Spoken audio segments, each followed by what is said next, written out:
प्रणाम। मैं दीपक त्रिपाठी, भोजपुरी लोक गायक। आज हम सब अपने परिवार के साथ लॉकडाउन का पालन कर रहे हैं। आप सब भी करिए। मुझे पूर्ण विश्वास है आप भी अपने परिवार के साथ स्वस्थ होंगे, मस्त होंगे। माँ की कृपा आप सभी देशवासियों के ऊपर बनी रहे। कोरोना जैसी महामारी को देश से मिटाना है, भगाना है, तो हम सब घर में रह कर के ही भगा सकते हैं। तो इसलिए लॉकडाउन का पालन करिए।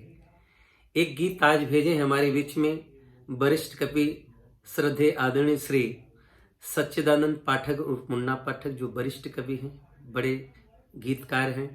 बहुत सारे लोक कलाकार, बहुत सारे साधु संत महात्मा उनके गीत गाते रहते। बहुत सारी बड़ी बड़ी कंपनियों से गीत रिलीज है। आज मुझे सौभाग्य मिला है उनका गीत गाने के लिए। ताइए माननीय पाठक जी का बहुत लिखा हुआ है कोरोना गीत, चैती धुन है। और मैं बाजा बजा के गा नहीं पाता हूँ, लेकिन थोड़ा सा प्रयास करता हूँ। कोई त्रुटि होता आप सब जरूर माफ कीजिएगा। अच्छा लगे तो इस कोरोना गीत को ज्यादा से ज्यादा शेयर कीजिएगा। सांसत में डाली दिहलस जनमा हो रामा, कोरोना बेमनवा। सांसत में डाली दिहलस जनमा हो रामा, कोरोना बेमनवा।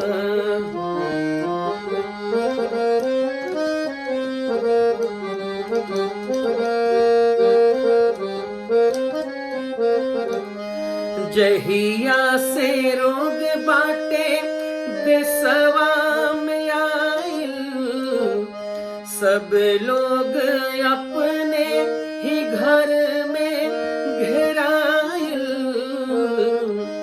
व्याकुल कैलस सबके मनवा हो रामा, कोरोना बेमनवा।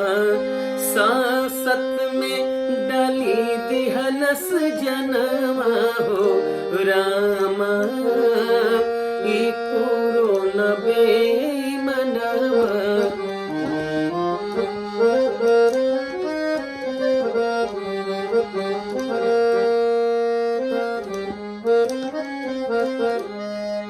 खेत में झुरात बाटे गेहुआ के बलिया, बर्बाद होत बाटे सगरो फसलिया।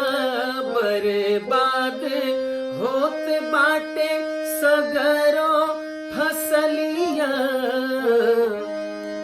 घर में बिबस सबकी सनमा हो रामा, कोरोना बेमनवा। सांसत में डाली दिहलस जनवा हो रामा, कोरोना बेमनवा।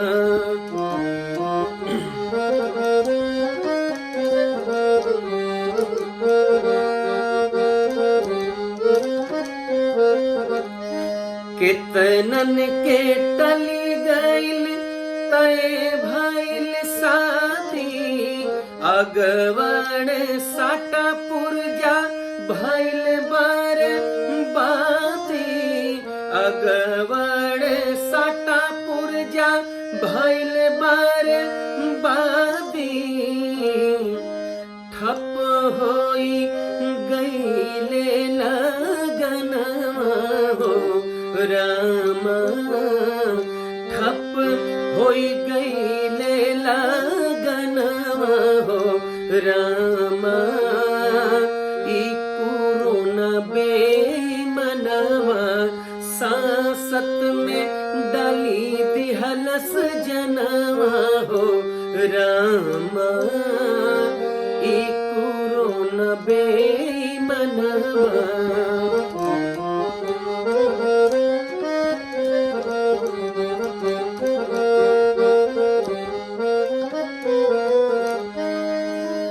डॉक्टर नर्स सेना करे सब सेवा, इन्हीं का से बढ़हन कौनो न देवा।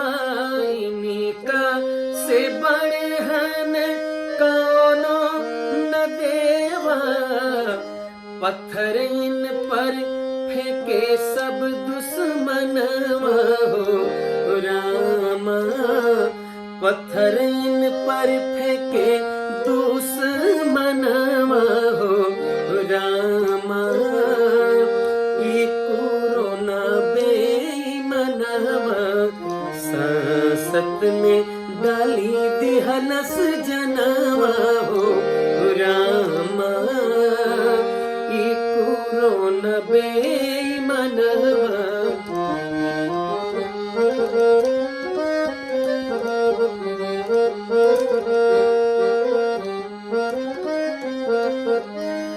जब लेना बन जाए कौनो दवाई, जब ले न बन जाए कौनो दवाई, घर ही में रही जब ले चलाता लड़ाई, घर ही में रही जब ले चलाता लड़ाई,